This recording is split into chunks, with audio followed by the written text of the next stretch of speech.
રાજનીતિ સંદેશ ન્યૂઝમાં આપનું સ્વાગત છે। વર્લ્ડ નો ટોબેકો ડે નિમિત્તે જીસીએસ હોસ્પિટલ ખાતે ગુજરાત એસઆરપી જવાનો માટે વ્યસન મુક્તિ માટે ખાસ લેક્ચર। ગુજરાત એસઆરપી જવાનો માટે વ્યસન મુક્તિ લેક્ચરની સાથે ફર્સ્ટ એડ તથા સીપીઆર તાલીમ પણ આપવામાં આવી। 31 મેના રોજ વિશ્વ તમાકુ નિષેધ દિવસ નિમિત્તે જીસીએસ હોસ્પિટલ ખાતે ગુજરાત એસઆરપી જવાનો માટે વ્યસન મુક્તિના લેક્ચરનું આયોજન કરવામાં આવ્યું હતું। આ લેક્ચરમાં વ્યસનથી થતા નુકસાનો, વ્યસન છોડવાના ઉપાયો તથા વ્યસન છોડવાના ફાયદા વિશે સમજાવવામાં આવ્યું।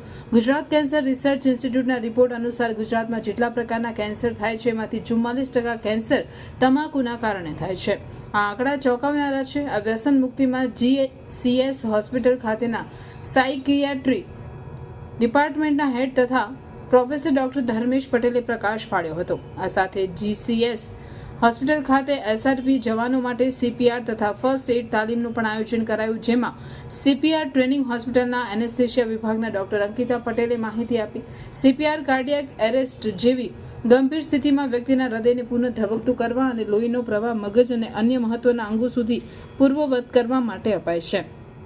સીપીઆર દર્દીની છાતી પર હાથથી દબાણ આપીને તેમજ મોંથી શ્વસન ફરી શરૂ કરવા માટે આપવામાં આવે છે, જ્યારે એસઆરપી જવાનોને ફર્સ્ટ એડ માટેની ટ્રેનિંગ જીસીએસ હોસ્પિટલના ઇમરજન્સી મેડિસિન ડિપાર્ટમેન્ટના ડોક્ટર ઋષિ પટેલે આપી હતી। પ્રાથમિક સારવાર એ નાની કે ગંભીર બીમારી અથવા ઈજા ધરાવતી કોઈપણ વ્યક્તિને આપવામાં આવતી પ્રથમ અને તાત્કાલિક સહાય છે, જેમાં જીવન બચાવવા, સ્થિતિને બગડતી અટકાવવા અથવા તબીબી સેવાઓ આવે ત્યાં સુધી દર્દીની કાળજી લેવામાં આવે છે। આ ઉપરાંત જીએસસી હોસ્પિટલના માનસિક રોગ વિભાગ દ્વારા તમાકુ કે તમાકુનો ઉપયોગ કરીને બનાવાયેલી નશાકારક પ્રોડક્ટ્સના વ્યસનથી જે લોકો વ્યસન મુક્ત થવા માંગતા હોય તેમના માટે હોસ્પિટલના ગેટ પર જ એક સ્ટોલ લગાવવામાં આવ્યો હતો। આ સ્ટોલ પરથી વ્યસન મુક્તિ માટે શું કરવું તેની માહિતી અને માર્ગદર્શન મેળવ્યા હતા।